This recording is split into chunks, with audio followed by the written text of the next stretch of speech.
Okay student, start करते हैं class को। Good morning sir. Good morning, good morning. हमारा जो लास्ट क्लास में टॉपिक रनिंग पर था वो टॉपिक था फलनों का आरेख, डायग्राम ऑफ फंक्शंस। ठीक है, हम फंक्शंस के डायग्राम बनाना सीख रहे थे, हम उनकी प्रैक्टिस कर रहे थे और कुछ डिफरेंट फंक्शंस को हम यहाँ पर लेने वाले हैं। ठीक है, जिनमें से कुछ फंक्शंस को ऑलरेडी आप जानते हो, जिनमें से कुछ फंक्शंस को आप फर्स्ट टाइम इस 11th क्लास में जानने वाले हो। ठीक है, तो नेक्स्ट नंबर 1 पे हमने पढ़ा कांस्टेंट फंक्शन, अचर फलन। सेकंड पे हमने पढ़ा आइडेंटिटी फंक्शन, तत्समक फलन। थर्ड नंबर पे हम लास्ट में थोड़ा स्पीड से गए थे, मॉडुलस फंक्शन, मापांक फलन।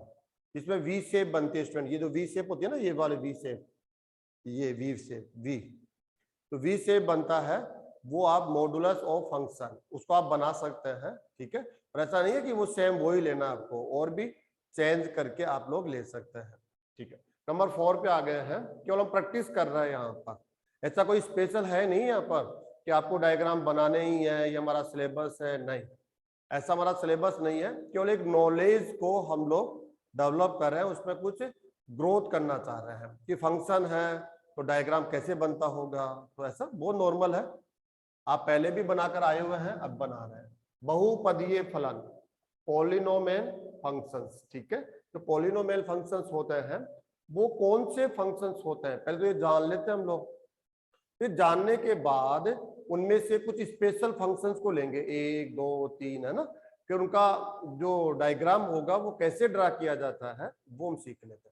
हम ज्यादा नहीं लेंगे, ऐसे आप प्रैक्टिस करना चाहो तो आप बहुत ले सकते हो, 10 ले सकते हो, 20 ले सकते हो ना, जितना चाहो आप उतने फंक्शंस यहाँ पर ले सकते हो। तो जो पॉलिनोमियल फंक्शन होता है वो ये होता है स्टूडेंट, यहाँ से देख लीजिए, एफ ऑफ एक्स। एक जो फंक्शन है, थोड़ा आगे लिख देता हूं मैं, F of x, F x जो है वो किस टाइप से होना चाहिए, A0। ये A0 का मतलब यहाँ पर एक कांस्टेंट टर्म है, ये अचर पद, जैसे 5 7 -2 1/2 3, है ना, √2 √7, ऐसा कोई भी एक कांस्टेंट हो गया। फर्स्ट टर्म एक कांस्टेंट टर्म हो, सेकंड टर्म में क्या हो, A1x। सेकंड टर्म क्या हो, यदि हो तो उसमें x वाला टर्म हो, x की पावर 1, उसके साथ कोई भी कांस्टेंट नंबर हो सकता है। A1 एक कांस्टेंट नंबर है, x यहाँ पर वेरिएबल है, चर पद है, तो ये जो फंक्शन है वो किस पर डिपेंड कर रहा है, x पर। नेक्स्ट अगर थर्ड टर्म हो तो कैसा हो, A2x², x² का टर्म हो जिसका कांस्टेंट कौन हो, कोफिशिएंट कौन हो, A2। A2 एक नंबर है, constant number, real number, x² में टर्म हो। अगर नेक्स्ट टर्म हो A3x³ प्लस, अब आपको समझ में आ रहा होगा, अगर नेक्स्ट कोई टर्म होगा तो कौन सा होगा, A4x4, नेक्स्ट क्या होगा, A5x⁵5। ऐसे करते करते इसमें n टर्म तक हो सकती है, an xn। ओके, थोड़ा सा इधर ले लेता हूं मैं, an थोड़ा सा an x⁵n, ऐसे हो सकता है स्टूडेंट्स। अगर कोई भी फंक्शन आप इस फॉर्म में देखते हैं तो आप उसे बहुपदीय फलन बोलेंगे। कुल मिलाकर क्या है, यहाँ इसकी जो विशेषता क्या है, इसमें अनेक पद हो सकते हैं। बहुपदीय का मतलब होता है जिसके पास एक पद भी हो सकता है, 2 पद हो सकते हैं, 3 हो सकते हैं, अधिक हो सकते हैं, n पद तक हो सकते हैं। n का मतलब 100 1000, है ना, ऐसे लाख करोड़, ऐसे किसी में भी जा सकते हो आप इसके अंदर, समझ आ गया ना आपके।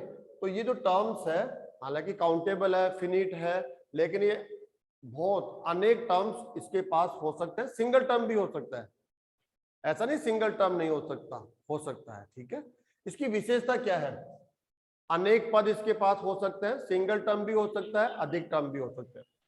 और विशेषता देखो, जहां जहां ये वेरिएबल है, x है, x² है, x³ है, लास्ट में जाके x⁵n है, जो ये x की पावर आप पढ़ रहे हैं, x की जो डिग्री आप पढ़ रहे हैं, ठीक है, वो हमेशा एक पॉजिटिव इंटीजर है। देखो यहाँ पर 1 2 3 और कौन आ गया n। x की जो पावर है वो पॉजिटिव इंटीजर होनी चाहिए। कैसे? 1 हो सकती है पावर, 2 3 4 5 6 7 8 9 10 100 है ना, ऐसे। x की पावर कभी भी नेगेटिव न हो। अगर x की पावर नेगेटिव हो गई, x की पावर -1, ठीक है, -2, ऐसा कहीं भी नेगेटिव पावर है तो उसको आप बहुपदीय फलन नहीं बोलेंगे। ठीक है, वो फलन पॉलिनोमियल फंक्शन नहीं होगा। x की जो घात है, जो उसकी डिग्री है, वो पॉजिटिव होनी चाहिए। पॉजिटिव में भी इंटीजर 1 2 3 4 5 6 7 ऐसे इंटीजर ही होना चाहिए। आप पॉजिटिव में 1/2 ले ले, नहीं, 1/2 ये पावर नहीं हो सकती, वो बहुपदीय फलन नहीं होगा। 3/4 नहीं, -3/4 नहीं, √2 नहीं, क्योंकि ये इंटीजर्स नहीं है। ठीक है, तो क्वेश्चन ये भी उठता है कि इनको तो हम नेचुरली बोल दो, नेचुरल नंबर 1 2 3 4 5। हाँ, फिर भी हम इसको क्या बोल सकते हैं? इंटीजर बोलते हैं। क्यों? क्योंकि यहाँ पर x की जो पावर है यहाँ भी है, इसकी यहाँ इस टर्म में भी x है, a0 x की पावर 0 ऐसे। ऐसा नहीं है कि सभी टर्म्स के पास x है तो इसके पास x कैसे नहीं है। फिर x raise to the power 0 यहाँ है, लेकिन x की पावर जो 0 होता है उसकी वैल्यू 1 होती है, इसलिए हम इसको लिखे या नहीं लिखे कोई प्रभाव नहीं पड़ता। तो पहले हमने नहीं लिख रखा था, अब हमने लिख लिया। अब आप यहां से पावर पढ़िए, आप x की डिग्री 0, यहां पढ़ेंगे 1 है। अगर आप नहीं लिख रहे हैं तो 1 है। नेक्स्ट क्या हो जाएगा? 2 3 n। तो कहां से स्टार्ट हो रहा है? ये 0 से। 0 1 2 3 n, इनको बोलते हैं हम लोग पॉजिटिव इंटीजर। इंटीजर बोलेंगे तो नेगेटिव भी आएंगे, -1 -2 -3 -4 -5। लेकिन हमने क्या बोल दिया? इंटीजर नहीं बोला, हमने बोला पॉजिटिव इंटीजर। और पॉजिटिव इंटीजर में हम ले सकते हैं 0 1 2 3 4 5 6 7 ऐसे। आप एंड, इसका कोई एंड नहीं होता है, चलते जाइए चलते जाइए। तो आपको समझ में आ गया होगा। ऐसे फलन को जिसका फॉर्मेट ऐसा हो, चाहे इनमें से कोई एक ही टर्म रखता हो, ऐसा नहीं कि ये सभी टर्म्स उस फंक्शन में होगी नहीं, चाहे वो सिंगल टर्म ही रखता हो, ठीक है, या कोई दो टर्म रखता हो, ये रख ले ये टर्म हो, या ये दोनों टर्म हो, या ये तीनों टर्म हो, या ये दोनों टर्म हो, है ना, या कोई भी 4 टर्म हो, वो बहुपदीय फलन कहलाएगा। इसकी एक सिंपल सी कंडीशन है, x की जो डिग्री है, x की जो पावर है, वो पॉजिटिव इंटीजर होनी चाहिए। वह 0 1 2 3 4 5 ऐसे। अगर ये नहीं है और कुछ है तो वो बहुपदीय फलन नहीं कहलाएगा। एग्जाम्पल देख लीजिए आप, इसके एग्जाम्पल्स को पढ़िए आप, ठीक है, इससे समझ में आएगा आपको। f of x is equal to, जैसे मैं कह सकता हूं, यहां पर कुछ भी बोल सकता हूं, 1 + x। ये सिंपल सा ले लिया मैंने, 1 + x। इसके पास ये वाला टर्म है। अब देखो x की पावर 0 है ना, इसको तो लिखने की उतनी, इसकी वैल्यू 1 हो जाती है भाई, इसलिए x raised to the power 0 हम लोग कभी नहीं लिखते। a0 यहाँ पर एक कांस्टेंट है, a0 की वैल्यू हो गई 1, और ये x पावर 1 ये है ही। a1 की वैल्यू भी क्या हो रही है यहाँ पर? 1 हो रही है। अगर आप चाह रहे हो थोड़ा अलग करना, ऐसे कर लो 2x, तो a1 एक कांस्टेंट होता है, इसकी वैल्यू 2 हो गई है, x अपनी जगह है ही। ये वाले टर्म्स क्यों नहीं आ रहे हैं? आपके माइंड में एक क्वेश्चन हो सकता है कि सर ये वाले टर्म्स क्यों नहीं आ रहे हैं? इसमें आ रहे हैं, ऐसा नहीं है आ नहीं रहा, आ रहे हैं, लेकिन वो उनका रिजल्ट 0 हो रहा है। देखो ये 0 x² हो गया, a3 0 हो गया, x³ हो गया, ऐसे करते करते करते an 0 हो गया, xn हो गया। टर्म तो सभी है, लेकिन उनके जो कोफिशिएंट है a2 ये 0 है, इस वजह से ये टर्म ही 0 हो गया, 0 × x² 0। a3 ये जो कोफिशिएंट है x³ का वो भी 0 है। तभी तो टर्म्स नहीं आ रहे हैं, होते हैं लेकिन वो हिडन है, उनको लिखे या नहीं लिखे कोई प्रभाव नहीं पड़ता। तो ऐसा नहीं समझे कि अरे ये तो 2 ही टर्म आ रहे हैं, 1 और 2, आगे वाले टर्म तो आ ही नहीं रहे, फिर ये बहुपदीय कैसे हुआ? होते हैं। आप उनके कोफिशिएंट को क्या ले लेंगे? 0।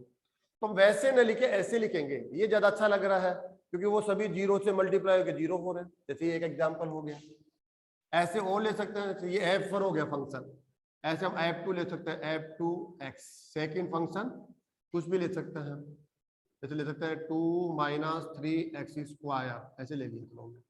और भी टर्म ले सकते हैं, प्लस x4 ये ले लिया। कम से कम एक टर्म होना चाहिए, कम से कम एक टर्म। देखो ये वाला टर्म इसमें प्रेजेंट है, ये कांस्टेंट, ये वाला टर्म इसमें प्रेजेंट नहीं है, x की पावर 1 वाला। क्यों? क्योंकि यहाँ पर जो a1 कोफिशिएंट है उसका रिजल्ट क्या है, यहाँ पर 0 है, इस वजह से वो टर्म ही नहीं है, ये 0 है यहाँ पर, तो 0 से मल्टीप्लाई होकर 0 हो जाएगा। ये वाला टर्म प्रेजेंट है, ये वाला देखो a2 की वैल्यू क्या है, यहाँ एक्स स्क्वायर का कोफिशिएंट a2 क्या है, यहाँ पर -3 है, 0 नहीं है ना, इसलिए प्रेजेंट है।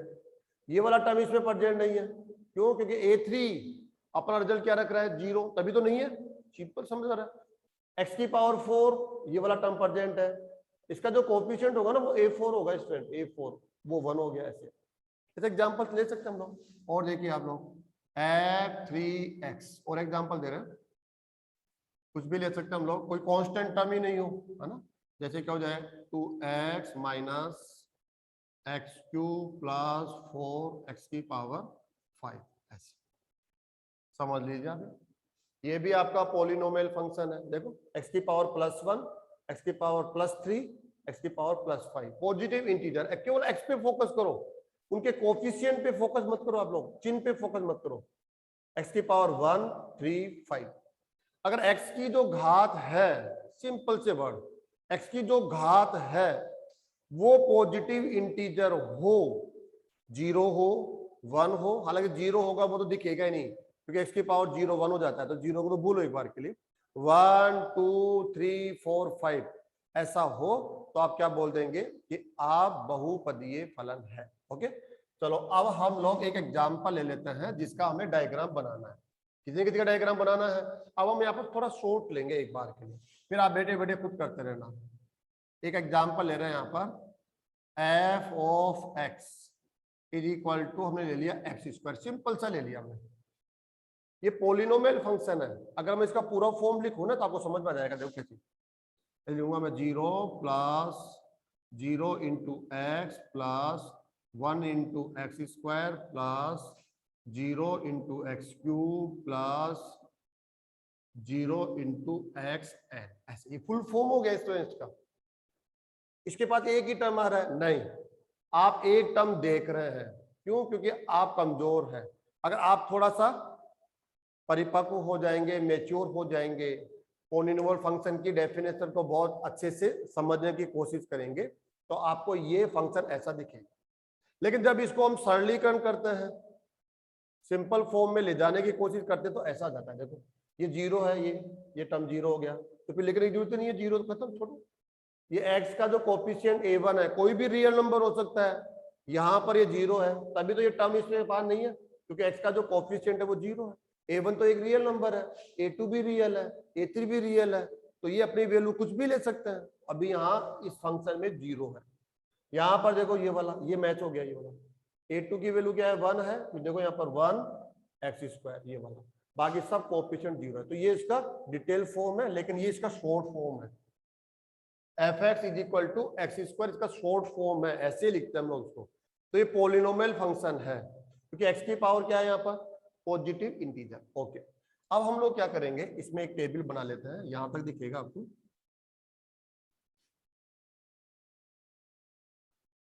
ग्राफ बनाना बहुत आसान है, यहाँ ज्यादा समय हमने पॉलिनोमियल फंक्शन को समझने में दे दिया है, जबकि ग्राफ बनाने में इतना समय नहीं लगता है। देखिए आप लोग, यहाँ हम x लेंगे और यहाँ पर क्या लेंगे, या तो fx हो जाएगा या आप कह सकते हैं y हो जाएगा, क्योंकि fx को y से भी तो लिखते हैं। अब हम कुछ वैल्यू लेते हैं, जैसे -3 से लेते हैं, -3 पुट कीजिए स्टूडेंट्स, f -3, f -3 यहाँ रखेंगे, -3 का होल स्क्वायर, तो क्या हो जाएगा 9। f -3 मतलब y की वैल्यू आ रही है, ये इसको y भी बोल सकते हैं, y is equal to x², y is equal to क्या हो गया, x² हो गया ना, fx को y बोलते हैं। तो अगर आप -3 रखेंगे तो y की वैल्यू आ गई 9, यहाँ रखेंगे -2, ठीक है ना। और ऐसा नहीं है, एक बार और ठीक कर लेता हूं इसको मैं, ऐसा नहीं है -3 फर्स्ट टाइम रखेंगे, इधर आप डैश डैश लगाएंगे। -3 से और भी वैल्यू इधर है, वो -4 -5 वो भी तो लिखेंगे ना, तो कोई बात नहीं, यहाँ लिख दो। -3 रखेंगे तो 9 आ जाएगा। अब -2 रखिए आप, -2 यहाँ रखेंगे तो ये हो जाएगा 4, फंक्शन की वैल्यू आ जाएगी +4। -1 रखो यहाँ पर, या यहाँ रख दो तो y की वैल्यू आ जाएगी 1। 0 रखो, यहाँ रखो या यहाँ रखो, 0 यहाँ रखेंगे तो यहाँ भी रखना पड़ेगा ना, तो 0। अब 1 पुट करो आप यहाँ पर, तो y की वैल्यू जाएगी 1। ठीक है, और आगे चल लेते हैं, कुछ टेबल की हमें आवश्यकता पड़ रही है। अब हम 2 पुट कर लेते हैं स्टूडेंट, 2 रखेंगे तो 4 हो जाएगी, 4, फंक्शन की वैल्यू 4। 3 पुट करिए आप इसमें, ये हो जाएगी 9। और ऐसा इसका कोई एंड नहीं है, कहीं ना कहीं आपको इसको रोकना होगा कि ठीक है अब हमें समझ में आ गया कि ये टेबल कैसे बन रही है। बहुत सिंपल है, x की वैल्यू पुट करते जाइए आप और y की वैल्यू आप कैलकुलेट करके एक टेबल तैयार कर लीजिए।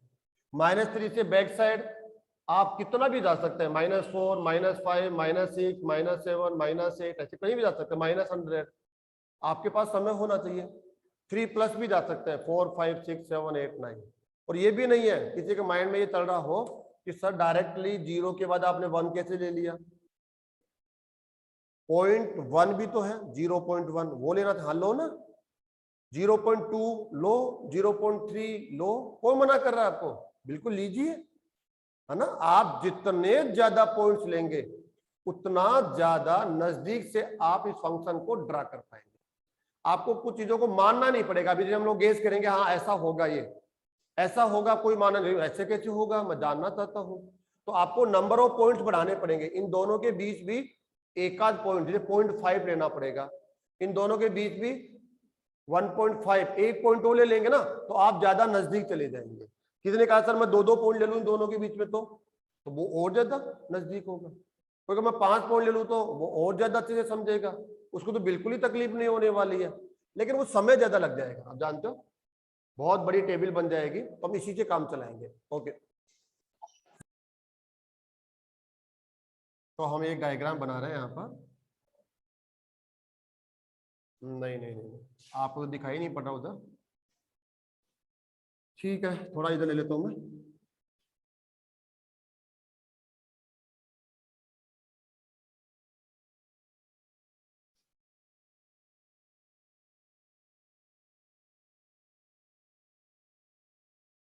ओके स्टूडेंट्स, यहां तक जा रहा है आपका डायग्राम, यहां तक देख पा रहे हैं आप। ओके, ये एक्स एक्सिस हो गया, इधर तो कोई प्रॉब्लम ही नहीं है आपको। एक्स डैश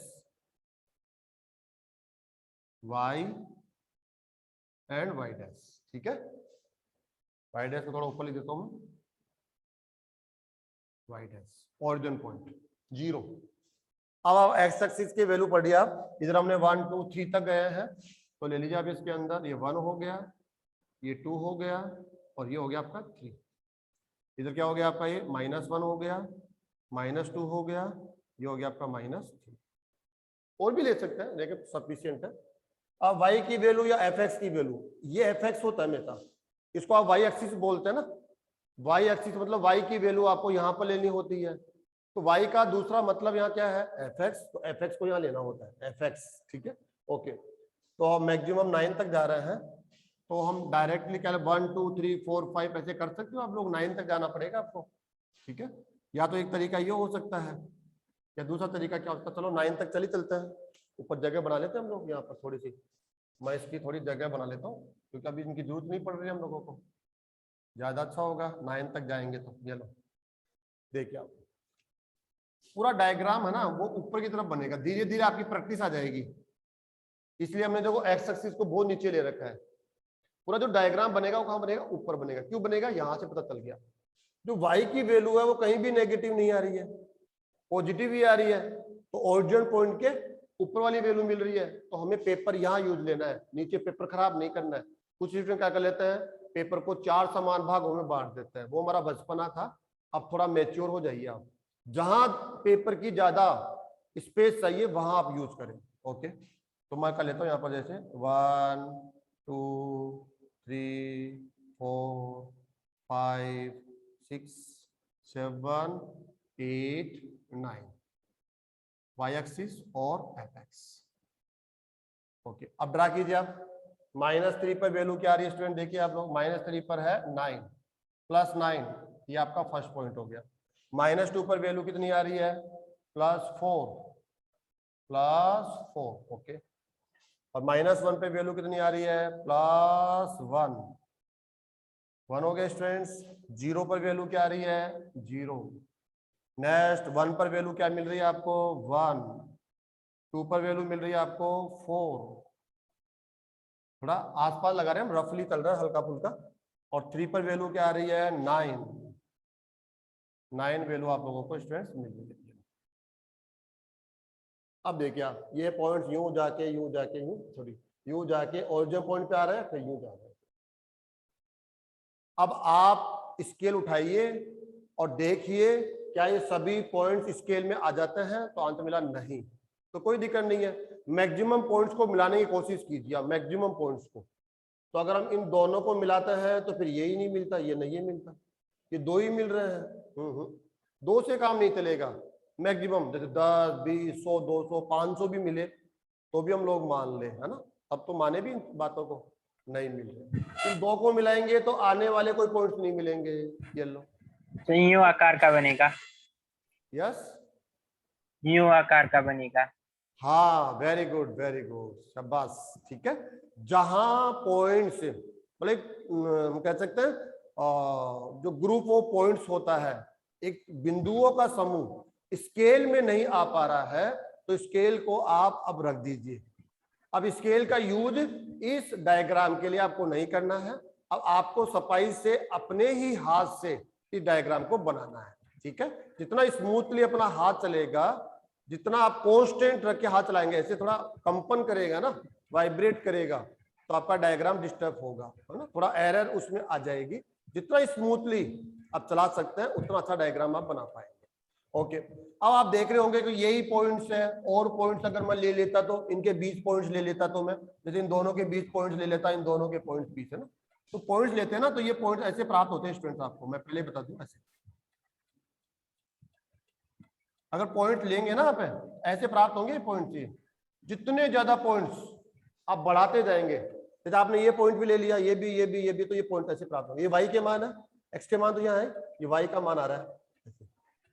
जैसे हमने 1, 2, 3, 4 ऐसे लिए ना, और भी पॉइंट ले लीजिए आप, ऐसे इधर पॉइंट लेंगे तो ऐसे मिलेंगे। ये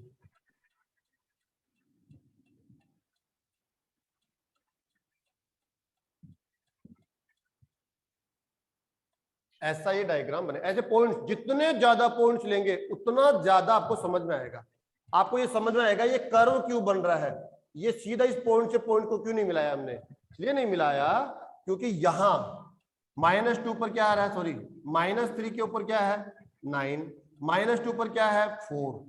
अब इनके जो बीच में पॉइंट्स लेंगे आप, वो भी कर्व फॉर्म में आएंगे, वो सीधा स्केल में नहीं आएंगे कभी भी।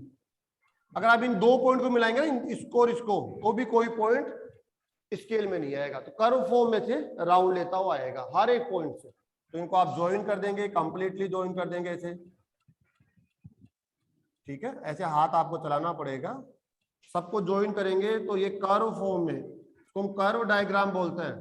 पहले जो डायग्राम बन रहा था वो स्ट्रेट लाइन के फॉर्म में बन रहा था, वहां पर हम स्केल का यूज लिया करते थे। ऐसे स्टूडेंट्स आप बना लेना आप आराम से, और इसका कोई एंड नहीं हो गया ये, अभी तो ये आगे तक जाएगा। इधर हम क्या लेंगे -4, इधर हम क्या लेंगे +4, ऐसे, है ना। कितना आसान हो गया स्टूडेंट्स। अब देखो इसमें क्या बता सकते हैं हम लोग, यहां से इसका डोमेन बता सकते हैं, प्रांत। मैं लिखना चाहता हूं fx = x² का प्रांत।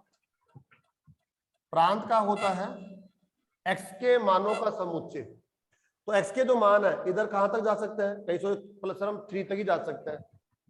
ये तो हमारी सुविधा है ना कि हम 3 तक गए हैं, हम 4 भी ले सकते हैं। 4 लेंगे तो 16 आएगा, ये यहाँ ये डायग्राम में चला जाएगा।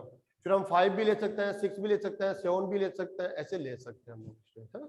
ऐसे -3 से -4 ले सकते हैं हम। क्यों? क्योंकि इन सभी मानों के लिए जो y का मान प्राप्त होगा ना, वो परिमित भी आएगा, वास्तविक भी आएगा। इनफिनिट कभी भी नहीं आएगा, और काल्पनिक कभी नहीं आएगा, क्योंकि रूट नहीं है तो काल्पनिक नहीं आ सकता। रूट में ही काल्पनिक आता है, रूट तो है ही नहीं।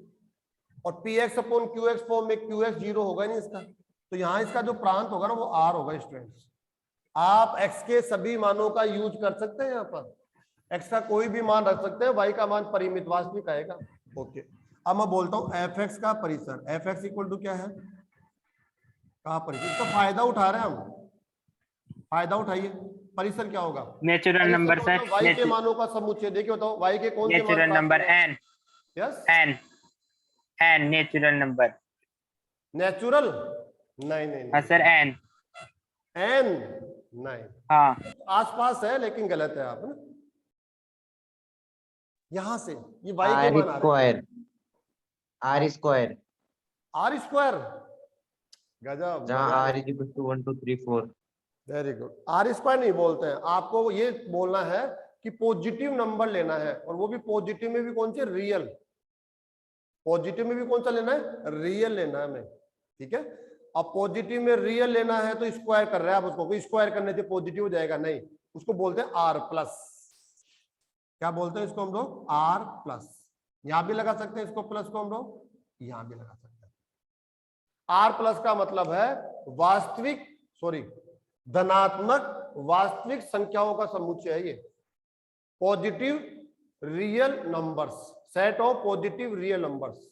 अब ये कह रहे हैं एन बोल रहे थे तो वो तो गलत हो जाएगा, क्योंकि जीरो भी तो आ रहा है ना वाई का मान, वाई का मान देखो ये रहा जीरो आ रहा, ये वाई के ऊपर ही तो है जीरो, फिर जीरो के बाद डायरेक्ट वन नहीं आ रहा है, नहीं नहीं नहीं नहीं, यहाँ से देखो ये देखो, ये देखो ये मान आ गया, वाई का ये मान आया नहीं, यहाँ से ऐसे डाला करो लंब, ये सब वाई के मान आ रहे हैं, देखो ये आया, ये आया, ये आया, देखो ये 0.1 0.2 0.3 0.4 1/2 सब आ रहे हैं, ये देखो ये देखो ये आ गया, ये वाई के मान ही तो है।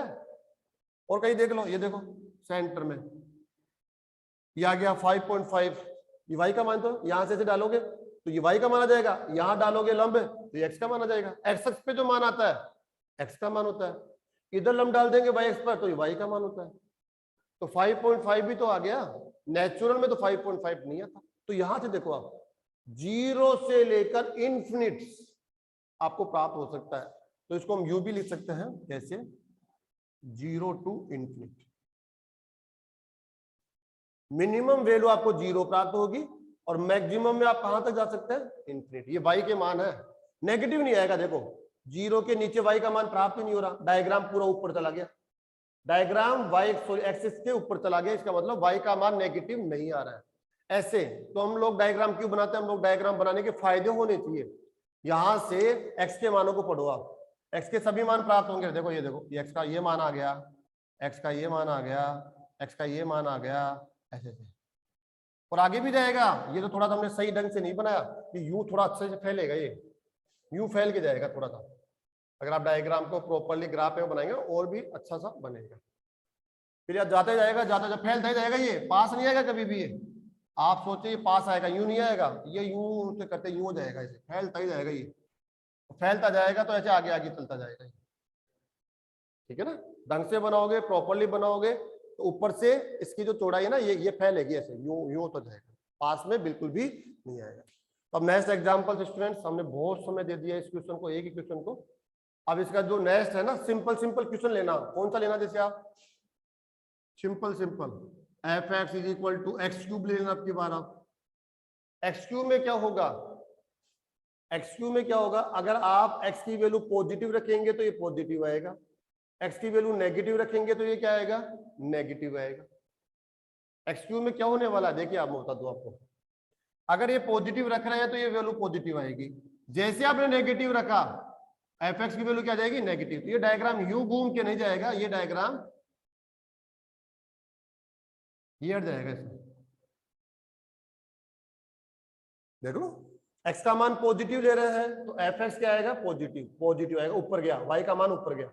लेकिन एक्स का मान हमने नेगेटिव लिया, जैसे आपने -1 ही ले लिया, -1 का होल क्यूब क्या होता है, -1, तो -1 पर वैल्यू आ गई -1, ये पहला पॉइंट आ गया।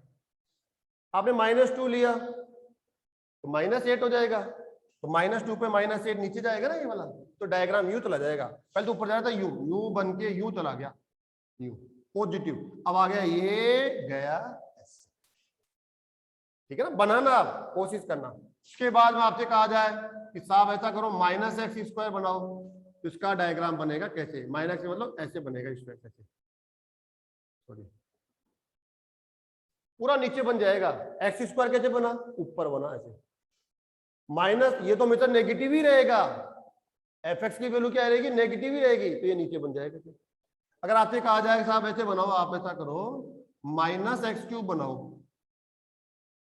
तो प्लस एक्स क्यूब तो ये बना हुआ ना diagram you, minus x cube you बन जाएगा।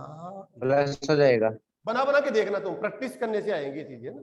आप बना के देखोगे, फिर ध्यान लगाओगे, इनके ऊपर गौर करोगे, तो कुछ तो आपको डायरेक्टली ही ध्यान रहेगा।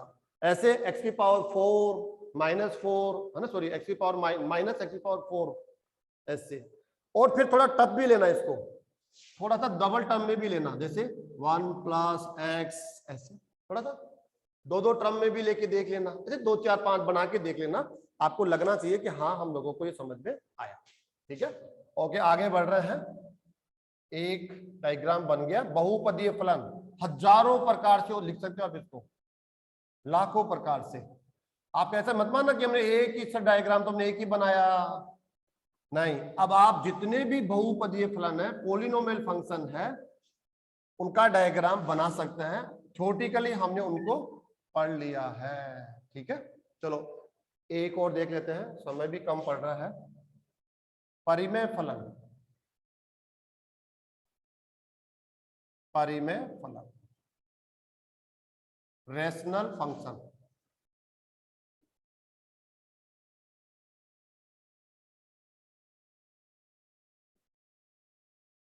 फंक्शंस। लो भाई, रैशनल फंक्शंस किसे कहते हैं? ठीक है, रैशनल नंबर किसको कहते हैं? मैं आपको याद दिला दूं, रैशनल नंबर के लिए 3 कंडीशंस है, p बाई क्यू फॉर्म हो, p by Q Q form. not equal to 0. Second condition, p and q belongs to i हो, इंटीजर होने चाहिए, आप दोनों के दोनों क्या हो, इंटीजर हो, ध्यान रखना आपको। और थर्ड कंडीशन क्या है, q is not not equals to equal to 0। ये 3 कंडीशन है। फर्स्ट तो ऐसा नंबर जो p बाई क्यू फॉर्म में हो, सेकंड p एंड q दोनों इंटीजर हो, जैसे 0 1 2 3 4 5 -1 -2 -3 ऐसे हो सकते हैं ना। q नॉट इक्वल टू 0, क्योंकि q की जो पोजीशन है वो अलाउ नहीं करती कि ये 0 हो जाए। अगर q 0 हो जाएगा तो 0 से डिवाइड करेंगे, ये अपरिमित आ जाएगा। ठीक है, ओके। अब हम लोग फलन पढ़ रहे हैं, वो तो नंबर था, वो तो है परिमेय संख्या, रैशनल नंबर ऑफ फंक्शंस है। ठीक है, तो हम कह सकते हैं इसकी जो डेफिनेशन देखो, नंबर 1 डेफिनेशन फर्स्ट क्या है इसकी, और px अपॉन qx फॉर्म हो पहले तो। अभी फंक्शन है ना, ऐसे लिखना पड़ेगा p अपॉन q, नहीं px by qx form. First condition short में लिख रहे हैं हम लोग। सेकंड बताओ, देखो आप, इसको 1 कर देता हूं मैं 1, इसको कर देता हूं 2। ओके, सेकंड में क्या लिखेंगे हम लोग, वही px एंड qx, बहुपदीय फलन हो, बहुपदीय फलन जो हमने अभी भी पढ़ा है। आप दोनों जो फंक्शन है ना, अगर हम आपको सेपरेट करके देखेंगे तो ऐसा होना चाहिए, x की पावर पॉजिटिव इंटीजर होनी चाहिए। ये देखो, ये बहुपदीय फलन पढ़ लिया, px भी बहुपदीय इसी में से हो इस प्रकार का, और qx भी ऐसा हो। और थर्ड कंडीशन क्या हो जाएगी इसकी, थर्ड कंडीशन हो जाएगी qx जो यहां पर है नॉट इज इक्वल टू 0 हो। ऐसा फलन जो इन तीनों शर्तों का पालन करता है उसे हम परिमेय फलन कहते हैं। px बाई qx फॉर्म हो, px एंड qx एंड है ये px एंड qx बहुपदीय फलनों टाइप का होना चाहिए। ओके, और qx नॉट इक्वल टू 0, वही कंडीशंस है। ओके, अब हम लोग इसके एग्जांपल्स ले लेते हैं। एग्जांपल्स ले लीजिए आप इसमें। एग्जांपल में देखिए आप उसको, x plus 1 upon x square minus 4, ऐसे कुछ भी ले सकते हैं, 4x ले लिया तो ये देखो, ये px हो गया, ये qx हो गया।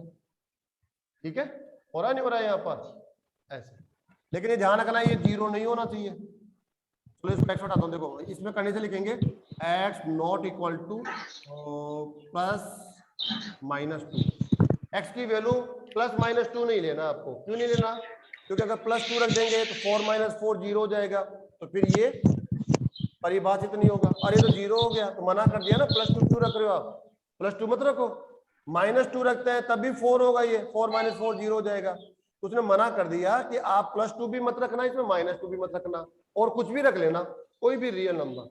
तो फिर ये कंडीशन पूरी होगी, नॉट इक्वल 0 होगा। ये फॉर्म दिख रहा है px/qx, दोनों बहुपदीय है, x की पावर 1 पॉजिटिव है, x की पावर 2 पॉजिटिव इंटीजर है। ओके, ये हो गया एग्जांपल। दूसरा एग्जांपल देखो आप इसमें, देखो ये पहला एग्जांपल हो गया, फर्स्ट एग्जांपल। और ले लीजिए, और एग्जांपल लेना चाहो तो कुछ भी ले सकते हैं हम लोग। x³ + 2x + 3 अपॉन x की पावर 4 + 3x - 1, ऐसे ये हो गया। ऐसे देख लो आप इस चीजों को, सबको ना देख सकते हो।